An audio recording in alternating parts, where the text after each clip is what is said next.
Hi everybody, I might sound a little bit bunged up this time. I've just been crying so much over the death of old Liz and it's all gone to my sinuses. Either that or I've got a cold. Who can say? I've taken a suggestion from the comments of my last Rimworld video, which is to spend some time under the boot of one of Vanilla Expanded's various psychopaths. Winston Waves. From the name it's fairly obvious what he's all about. You get wave after wave of increasingly difficult raid, receiving a reward for each wave you defeat. This is a very different Rimworld experience than usual, almost entirely focused on combat and figuring out how to survive the next batch of raiders. There are times where this storyteller will just absolutely destroy you with an unfortunate combination, since each wave can have a random modifier applied to it, such as doubling the number of raiders or having them feel no pain. You can imagine how the wrong combinations could be close to impossible to deal with. With that in mind, I decided to run Combat Extended. I want to learn the ins and outs of this mod, so an endless stream of raids seems like a pretty good way to do that. I'm also sort of imposing challenge conditions on myself here. I figure this wouldn't be that hard if you just built a fat KILLBOX and hid under a mountain, so I won't be building a crazy KILLBOX or knowingly using any exploits to give me an unfair advantage against Winston. And because I'm likely to fail this a great number of times, this video isn't going to focus entirely on a single colony, but rather a number of attempts at surviving as long as possible and getting properly set up to withstand until, let's say, I don't know, wave 25. That's a good arbitrary milestone for now. Whilst this challenge is obviously much easier if you know what you're doing, which I don't, RNG is going to play a fairly huge role. You need a decent combination of rewards and raid compositions to get anywhere really far. So the first few attempts went roughly as you'd expect. My first go at it went to wave 9 before a raid came while my main shooter was caught out on the wrong side of the map doing something strange with a goose. Then the second fell to a particularly nasty pair of mercenaries. Those little mini grenades sure can ruin your day real quick thanks to Combat Extended modelling shrapnel. These first two attempts were using an ideology of guilty cannibals. It seemed fairly obvious that if you're being raided all the time, eating the raiders makes sense. It deals with the corpse problem and keeps the fridge full at the same time. Attempt 3 ended very early thanks to what I think was a very unlucky wave 5. Every 5th wave is kind of a boss wave, so I figure a fair few of these attempts could end quite abruptly with one of those. In this case, it consisted of just 4 pirates, all armed with charge weaponry, who arrived and set up artillery, forcing me to go and face them in the field, massively outgunned. It did not go well for the people of Attempt 3. Attempt 4 isn't much to write home about either. They made it to wave 14 and they were doing fairly well. At one point early on, a wave arrived with 2 Doomsday launchers which they used to great effect. This was the first time I started to get automated defences in place, which helped out a lot, because a part of Combat Extended is the suppression system. So even though the turrets aren't actually hitting that often and they chew through a whole lot of ammo, they're very effective at disrupting an enemy advance through the sheer amount of lead they put down range. Ultimately though, wave 14 was a doubled mechanoid raid that I just wasn't prepared for at all. It went relatively okay until the mechanoid Inquisition arrived. No one ever expects them. And it turns out that in Combat Extended, flamethrowers are absolutely fucked, so that was the end of Attempt 4. We're not even going to talk about Attempt 5, it was a silly attempt. Instead, we'll just use the time that I would have spent on them, asking you to subscribe to the channel and join my Discord server if you like the stuff I've been doing so far. As I always say, it might not help you that much to subscribe, but goddamn the algorithm loves that shit. So thank you, and back to the video. On to Attempt 6. It's becoming clear at this point that I need some help. So I decided to start with a 4th colonist, and change to a transhumanist ideology. Which is a bit of a strange one really, since they also love a good disease. Weird folk, these lot, to be sure. But I figured eating paste instead of people could be a nice change. It's far more powerful than people often realise.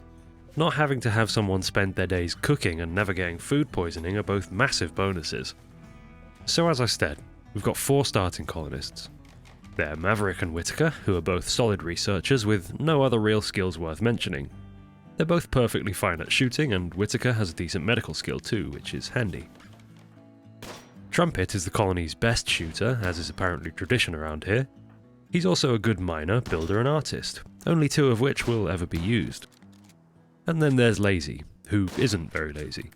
She's rather industrious actually, being good at building, mining and growing. These colonists are pretty good and they were almost entirely randomized. I intervened just once with Prepare Carefully to remove the Lush trait from Trumpet. I couldn't bring myself to randomize past him, but permanent alcohol addiction wasn't going to work here. I got pretty lucky with the terrain here as well, finding myself in a large enclosed area that should be pretty easy to build defences for. So the colony started off pretty ordinary. The first few waves are always very easy. I'll try and pick out a few pawns to recruit from them where possible and not be too picky about their stats, only avoiding really annoying traits. Just having the extra hands around is super valuable, but for the most part everybody that comes here gets put in the dirt. In Combat Extended, people die really quickly. The blood loss rate is massively increased when compared to vanilla. I didn't need to recruit any prisoners anyway, because I got pretty lucky with the rewards and had 2 pawn rewards in a row. Neither of them are spectacular, but like I said, more hands, more better. I hope that YouTube's robots know I'm saying pawn and not pawn. That's why I usually just say colonist instead, but oh well. Pretty early on I got a very helpful reward, which was a 7-day break before the next wave. I found that so long as your colony is doing alright, these break rewards are some of the most powerful, since usually with this storyteller you're so constantly besieged that people's moods just start to grind down over time. A break lets everyone reset, and gives time to focus on something other than defences, like building bedrooms or recreational facilities. So anyway, I built a nice defensive position with a few turrets, 3 of which were golden mini turrets, which were obviously raid rewards, and the rest were those great little military turrets with 2 barrels, for double the ammo consumption. This janky setup was seeing me through everything pretty nicely. At this point, even though some of the raids would be very large, the gear they were bringing was generally trash and almost always very short range, meaning they'd run around the corner in a big group and get shot to pieces. Those who were spared immediate death would be sent crazy by suppressive fire and then shot to pieces. And things continued in this basic manner for quite some time. Along the way I recruited a prisoner called Epseke, again nothing special, just a pair of hands. It was at wave 11 when something stupid finally happened. The colony's premier researcher, Whitaker, went on a food binge during the first mechanoid raid. Because he's a total knobhead, something took his fancy outside the safety of the base, and so he got annihilated by a mortar-wielding centipede. Which was a bit of a pain to deal with, since it wouldn't come around the corner, content to just sit there and stare at its kill, perhaps waiting for a medic to run out and try and help Whitaker, but no medic came, he died out there like the idiot he was.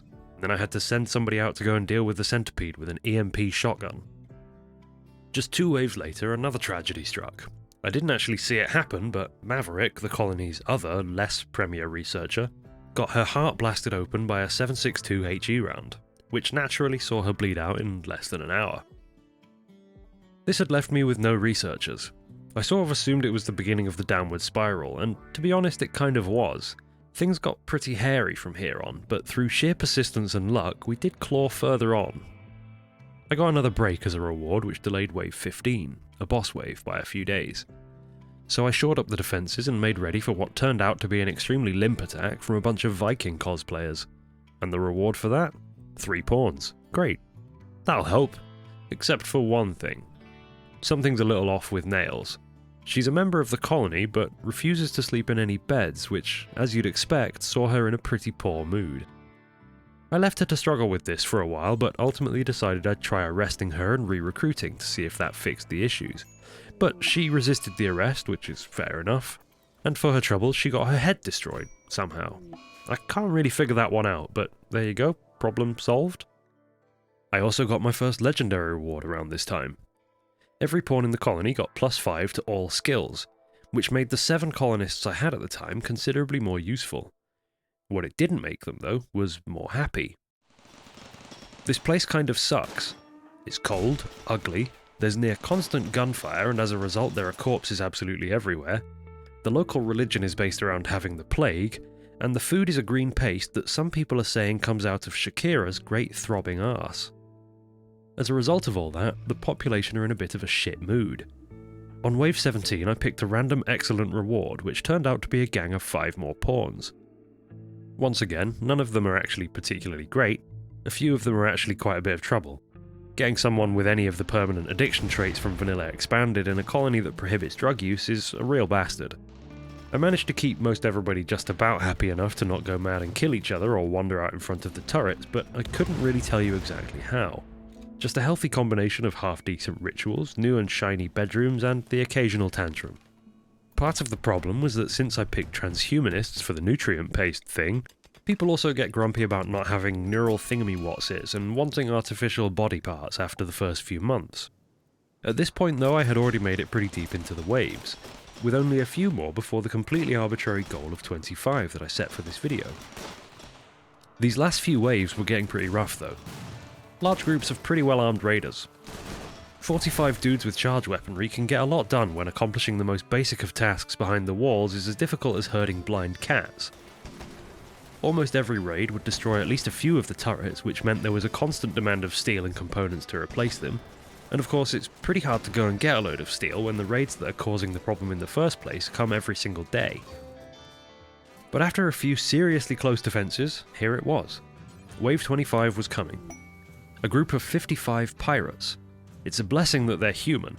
A large mechanoid attack would have definitely ruined me. But then I saw that they were setting up a siege, which would be a problem. If it weren't for just one thing. For a while now, Trumpet had been holding on to something. A rather nice reward from earlier. An orbital beam targeter. So go ahead boys, set up your little camp. I think it's quite fitting that Trumpet has pretty much been resurrected from the Factory series to do yet more impressive combat acts here, as though he hadn't done enough and came out of retirement for one last mission. He ran around the mountainside to go within range of the siege camp, and clicked a button like he was opening a remote garage door. The effect was glorious. May Imperial justice account in all balance. The Emperor protects.